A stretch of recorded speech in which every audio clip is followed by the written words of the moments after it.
Hello everybody, welcome back to the Little Lang Gang, where we will be talking about Remains by Simon Armitage. You're with Miss Graham. Miss Gough. And Miss Gray. We have named ourselves the G Unit this afternoon, for 3 Gs, and we were going to have Mr Grimmett with us, but he was quite tired, so he's gone home. So you're stuck with us guys, I'm afraid. Cracking conversation, analytical interpretation, and igniting imagination with the Little Lang Gang. Okay, so context. Anyone want to start off on context? Armitage himself as a man? Come on, you tell us about Armitage himself. Yeah. I know you're a fan of Mr. Armitage. I am. Well, he's now Poet Laureate He is. as well, which is a title that's given to someone who's recognised as a voice of a generation. It was Caroline Duffy, who wrote War Photographer, and now it's Armitage. He is a very modern poet. I often find his work is very accessible. He normally takes medieval texts and he turns them into something more modern. But obviously he is known for war poetry like this as well. So Yeah, he's often written in a very colloquial style, in that kind of slang. It's very, the word I've written down is unstuffy. I don't think it even feels much like a poem in my opinion. They just feel like narratives. They're very readable and normally quite humorous as well. Remains isn't, but he does have quite a humorous tone to a lot of his poems. I think of even ones like Clown Punk that he wrote about. Sarcastic almost, aren't they? Yeah. But he highlights social problems, I guess. Social inequalities. Yeah, he's I've got written down a couple of things. He's got a master's in social work. He's done research into the effects of TV violence and what it can do on individuals. So obviously something like war is going to play into that, and his interest in violence there, and specifically the effect it might have on young offenders. And then you can't ignore the fact that this is from a collection of poems from, did you say 2007? Yeah, 2007 film, which he created, which is called The Not Dead. And he essentially interviewed a whole range of soldiers, so it sort of links in with the idea of war poetry. And then he wrote these poems to go with their stories and put it all together in a documentary, looking at the effects of war and looking at how people felt post-conflict. He interviewed a range of soldiers from all sorts of different wars, but because of the references in Remains, we can presume it's to do with the Gulf War. So if you wanted to do a little bit more research, you could have a look into, the history behind the Gulf War and some of the effects of conflict that came from that. But it's highly likely that this poem is surrounding the soldiers that were involved in that conflict. Yeah. And the phrase I would use is this is a biographical first-person narrative. So it's written like a monologue. However, it's Armitage emulating the voice of a real soldier, and this is a true story. Did you find anything on that? I couldn't, and his name Guardsman Tromans. So I did try and see. I even done a search on Twitter, but I can't find anything to say that he's not around still. Yeah, if it's you listening, one of my Year 11s told me that they'd heard that this particular guardsman, the real soldier in question, had committed suicide. However, we're struggling to find if that's true or not. If we find out, we'll post it in the next podcast or something like that to let you know if we find out if that's true or not. So language. We were discussing before we started recording that this poem, that there's so much going on in this poem. A lot of it happening in the second half, and the remaining 8 stanzas. But I think first we've got to talk about the colloquialisms. Yeah. Straight away, it goes straight in with that colloquialism. On another occasion, we get sent out. Straight away, it's a very informal tone to the poem. It's very friendly, kind of chatty. Presuming that you've got some understanding of this person that's talking. In fact, it says on another occasion. Well, we don't know about the first occasion. But it's straight away is colloquial, and that goes the whole way through the poem. And it's almost like it's inviting readers to resonate with it and sympathise because it's not got those elaborate metaphors there. I mean, obviously we can unpick metaphors in the poem, but it's straightforward. Everyone can understand it. I think with things like Wordsworth, it's sometimes hard to empathise or get the grips of what he's saying because it is so lengthy and flowery. But this feels like you're just having a chat with a friend. It's so natural. And then it goes straight into this continual use of pronouns throughout the poem. So on another occasion, we get sent out to tackle looters raiding a bank. And so instantly, with the use of that we have that inclusive pronoun, which really creates that idea of camaraderie, I don't know. Between the soldiers, they are one. They are a team. And then you kind of contrast that with every now and then when he talks about I. Yeah. So the use of pronouns is really effective here to show he knows that he's killed him, but it's a collective responsibility on all of them. Yeah. I think the first time he switches to the first person singular pronoun is when he actually talks about the death itself. Yeah. He says, and I swear. And that's the first time, and then later on he switches back again to the we. So it's showing the impact of, you know, the man losing his life on him. And again, he goes back to I blink later on in the poem. So it's that direct correlation between the death of the man and the impact that he has post-conflict. And that's, but as you say, the rest of the time it's a collective. It's the camaraderie of them all together, and them all being responsible. And I was just going to quickly go back to the idea of that colloquialism. Like, even the bit later when it says about tossing the guts aside, it's almost like, seems a bit careless, but it's almost like he's, in that simplicity, it's almost being very graphic at the same time. Like, Definitely. It's so graphic. I remember the first time I read it being a bit like when you get that and tosses his guts back into his body, and I was like, oh God, that's horrible. And I think the first half, I mean, this is more structured, but the first half of the poem is quite emotionless, really. You could be kidded into thinking that he doesn't care. And it's not until after. But that's very like soldiers, isn't it? You know, they've got a job to do, they're there to get it done, so he can't afford to let emotions get in the way there. I think it's also about, if you think about the stereotypes of men, and especially soldiers, that kind of not being able to show weakness, that sort of having to be that strong person that, you know, just gets on with it and doesn't dwell on it. And I think that as well comes into play here. And if you think as well, I noticed today, looking through the poem again, actually, the word tackle right at the beginning, to tackle looters raiding the bank, it's almost got like football imagery associated with it. And again, it's that idea, we're going to tackle them, we're going to go and get them, and legs it up the road. And it's that idea of it being a blokey kind of poem, and those stereotypes of men. And actually how later on in the poem we see that perhaps those stereotypes are quite damaging, but also are not true. It's facade. I think it's interesting. I know we're going to talk about one of the themes and like comparison poems later, but how even if you was to look at Wilfred Owen's poem, how at the time post-traumatic stress disorder wasn't recognised as an actual syndrome. It was known as shell shock, or you were just a coward. So here we've got the kind of medical definition of it, and people you still can't be prepared for it. You don't know how it's going to affect you. I think my favourite line of the poem is always that probably armed, possibly not. And it's that repetition when you get that later on in the poem again. And it's that idea he's so haunted by what he's done that here, I think, until you've read the whole poem and then you go back and read it again, you kind of spot it. That could be just glossed over. Probably armed, possibly not. But later on, it's like, oh God, was he?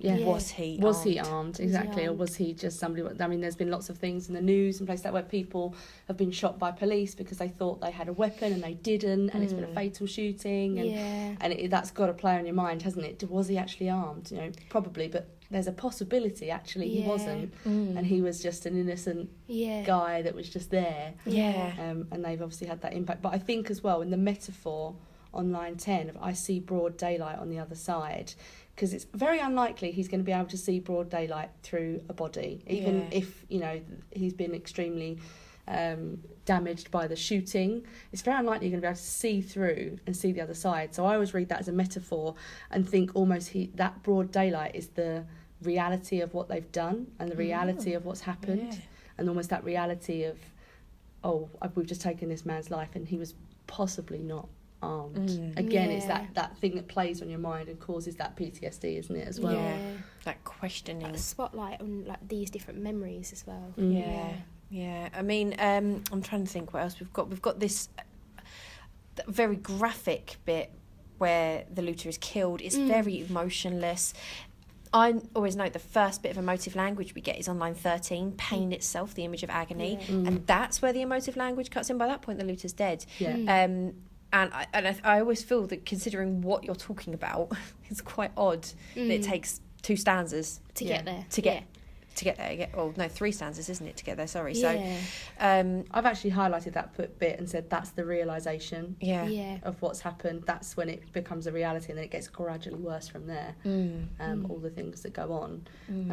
I mean, in the second half of the poem as well, we spoke about the language of the words blink, sleep and dream, and how then that's a semantic field of comfort of things that normally would bring us comfort or calm us. You know, you blink, you sleep, you dream, they're positive things, but for him they're not positive things. That's when the horrors come back to haunt him. So it's almost like a kind of a juxtaposition of our expectations and the reality of the nightmare that he's living, and you know, that repetition of that probably are, possibly not, in the later end of the poem. And as you said at the beginning, from the second half of the poem, it just ramps up, and it's just every line there's something every that line you can talk about, comment on, like, I mean, quote from all over the poem really, but there's lots you can take from the second half, so much.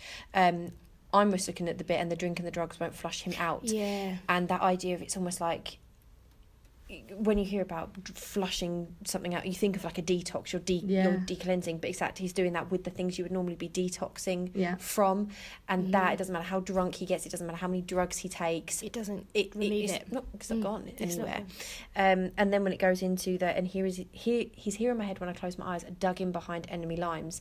I've always read that as a metaphor, that his body's become a war zone, his body is the enemy lines, and he's dug in, and he's conflicted in himself, he is a war zone, that he can't get rid of him. Yeah, it's a war he can't get away from. Yeah. Dug in, hidden in the shell that he's like an hour shell, isn't he? Yeah.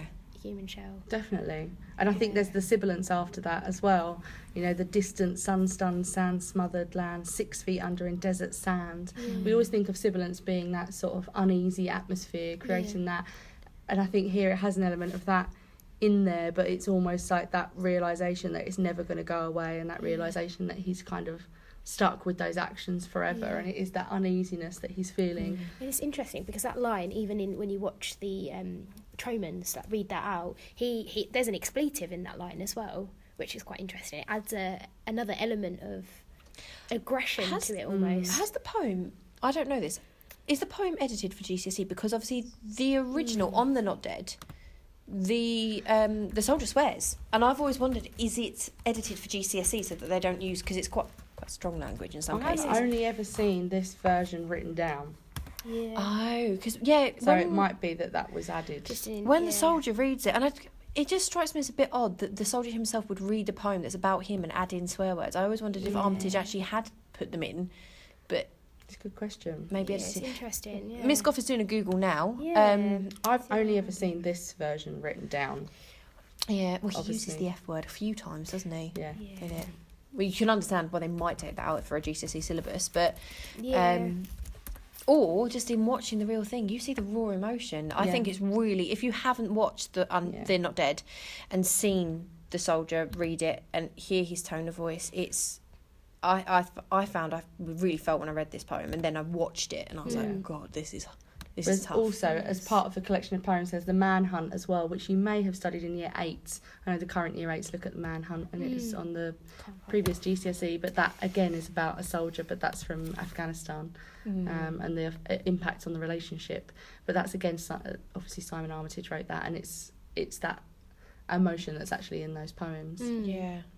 And as we move into the last bit, we'll talk about last bit of language at the end. So we go into that. I won't talk about the stanza length here of the final one, because we'll talk about it in the structure section.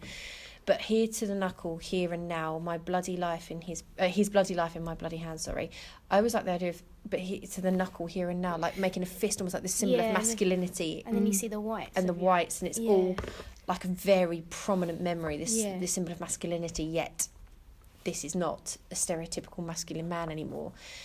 But the colloquial, his bloody life, like he's swearing. Yeah. Or is it that motif of guilt that is exactly the same as in Macbeth? Yeah. So it's an allusion. Is it classed as an allusion? A subtle reference? Yeah. I would think so. Intertextuality, yeah. And again, that's, the themes in Macbeth, it's that guilt, isn't it? And it's that living with the actions of your consequences. And I mentioned to Miss Graham as well earlier how it's Macbeth doth murder sleep, So again, that idea of him not being able to sleep, not being able to dream, that idea of Macbeth not being, it's all about that guilt. Yeah. And maybe we could argue that Macbeth is suffering from PTSD after he's murdered King Duncan. I don't think we want to give him the pity of that, do we? Very true. But those links to Macbeth, obviously, I think are pretty clear. I think it's obvious. I always say to my classes, "Oh, this is really famous. This idea with the blood on the hands," and I find they kind of look at me like, "What do you mean this is famous? They've never heard it before." But the older you get and the more you kind of experience of culture that we live in, that Shakespeare references are throughout. Yeah. And that idea of blood on hands, that Lady Macbeth scene is so famous and it's used in so many things that it is, of course, this bit here, Armitage is definitely influenced by Shakespeare. There's no denying. But you've also got the phrase people would say, "Oh, you've got blood on your hands." Yeah. If you've done something wrong. Yeah, even if you haven't murdered someone, if you've done something wrong, you've got blood on your hands. But I think as well, isn't near to the knuckle, that's like a phrase to almost mean like it was close to the bone. Yeah, like that sort of idea of it being sort of a close call or a bad thing happening. Near the knuckle actually means verging on the indecent or offensive. Yeah, that's as well. So maybe it's offensive to his thoughts, his reality. Absolutely. Ooh, yeah, because I know it's close to the knuckle. It's that kind of phrase.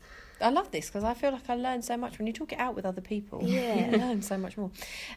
Structurally then, it's almost consistently in quatrains, except for that final stanza, which is just the 2 lines, which I've call it a pivotal stanza, like this is the true meaning, it's visually separated for us to see. What was it you were saying about it, Miss Gray? At the beginning?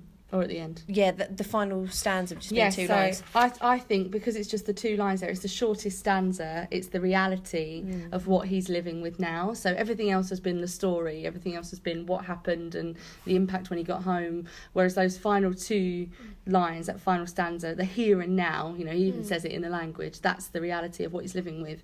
And it's kind of summing up essentially everything that he's already told us, and with that final line, his bloody life, my bloody hands, that's basically the summation of everything that he's been talking about. And I think the fact that it's 2 there as well, because it's talking about his bloody life, could it be that it's like kind of, I don't know, chosen because it's him and the body, so 2 lines, him and the body? Yeah, could well be, couldn't it? Definitely could be. Definitely. It's littered with enjambment and caesura as well. Yeah. It's enjambment is rife in this poem. Rife. I like that. It's almost like a stream of consciousness, isn't it? Yeah. And that's exactly how it would feel at the time. Like when you see stream of consciousness, the first thing that comes to mind is like American Psycho and the way that's written. It's like you don't have a pause of breath, and it's like the flashbacks. You don't get to choose when they come. They just hit you, and he bursts through. So it's kind of like that there as well, and it's scattered around some of them, particularly towards the end, but it's almost replicating those memories just coming in and bombarding him. Yeah, inescapable. Yeah. Yeah. Definitely so. Yeah. It's also got an irregular rhyme. It doesn't really have rhyme at all, but every now and then you get a rhyme or a near perfect rhyme. So the one that, he tosses his guts back into his body and he's casted off in the back of a lorry. Imperfect rhyme, but it creates that driving force that, again, is inescapable. It's like guts into the body, that's graphic enough, and then they chuck him in a lorry like an animal and then drive him away, and you're kind of forced to see these images, and the rhyme pushes it that little bit faster because you hear that rhyme and then suddenly there's a bit more rhythm to it and it pushes it on a little bit more. I always think as well, quite a lot of the time when you've got rhyming, it gives those connotations of sort of almost like a nursery rhyme or a song, where it suddenly becomes a bit more light-hearted, and that's probably the most graphic part of the poem, and he's put a rhyme in there, so that's quite interesting. Perhaps has it been used because with rhyme it's very structured, isn't it? And that's essentially what they've been ordered to do this. So the fact that they've got to then dispose of the body, it's not something naturally you'd want to do, because you probably want to sit there and go, what have I just done? But it's kind of like, it's not them acting, they're kind of mechanical almost, like do that, do it like that, and that comes through in the rhyme. I don't know. You might be able to say that. It could definitely be. Something as well to note is that the poem actually begins with a technique called in medias res. This is something you could Google. It's 3 separate words, so in medias and then res, and it's where the narrative begins straight with the action. So you might, in a story, it might start with running down the road or something like that. In the poem, it starts with on another occasion. Yes, it does. Suddenly he awoke and was running. So it's the idea of it beginning. There's no exposition. There's no sort of beginning to tell you anything. Build It's up, yeah. presuming you already know. So it says, on another occasion, we get sent out, we've come straight in, almost like we've interrupted a conversation, and we're joining that sort of phrase as it starts there. yeah. I always think this is the one that's affected him, but if this is just on another occasion, what are the other stories he's witnessed that will contribute to his PTSD? Absolutely. This is just the one we hear. Yeah. Are there others? Absolutely. Well, actually, no, we know there are, because on another occasion, so he's told more. Yeah, he's definitely sold more. There's also the Volta, which I think you mentioned earlier, didn't you?